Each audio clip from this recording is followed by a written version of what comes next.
Women especially feel like we should know this stuff around money and finances, but I push back on that because no one teaches us. We don't learn at school. We usually don't learn at home. So what should we have learned about money? It's not what you think.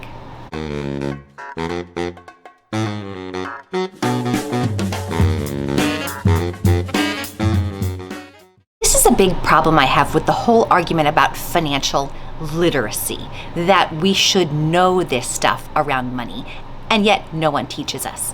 What should they have taught us? We're tossed out into this complex financial world to fend for ourselves without the basic understanding.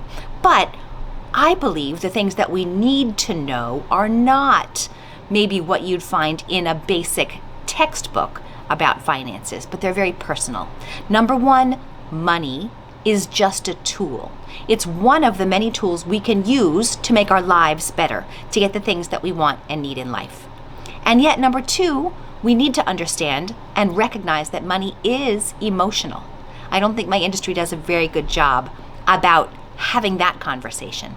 But how could it not be? It touches all the most intimate, personal parts of our lives, right? Our feelings of security, our relationships, our feelings of self-worth. How can that not be emotional? So the important thing is that a wise financial decision is one which is intentional, is taken consciously and mindfully. So it's in line with your values and your priorities, what you're trying to create in life. It's balancing today and tomorrow. It's recognizing the trade-offs, because there's always trade-offs in something. So understanding the etymology, the anatomy of a wise financial decision is also important, and we're not taught that. Number four, the products, the investments, the particular types of accounts, those are all just tactics. You can't start with that. You can't start with, do I need life insurance? You have to back up way far and get super clear on what your money is supposed to be doing for you, what your ambitions are, what your goals are, what the risks are that you face in your financial plan. And then you figure out what products fit best with that plan. And then, of course, no one really teaches us the value of paying attention to our money, to understanding what's coming in and from where, what's going out and to where, to being able to look at our numbers non-judgmentally, right? The self-judgment gets in our way so often and freezes us in our tracks from moving forward. Also, it's, I believe, easier to do this stuff with a partner, to do it with someone else, because we can get stuck in our own heads. So if your life partner and you can have great open conversations about money, that's amazing and maybe uncommon. I advocate having a money buddy, someone with whom you can be super open about your worries, your ambitions, and ideally also your numbers.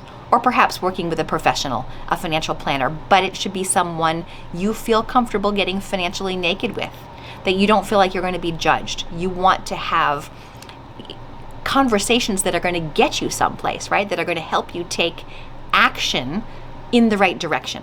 So the type of conversation you can have is important. And I also want to say very clearly, and I don't think we learn this, especially as women, it is not selfish to work towards your own financial security.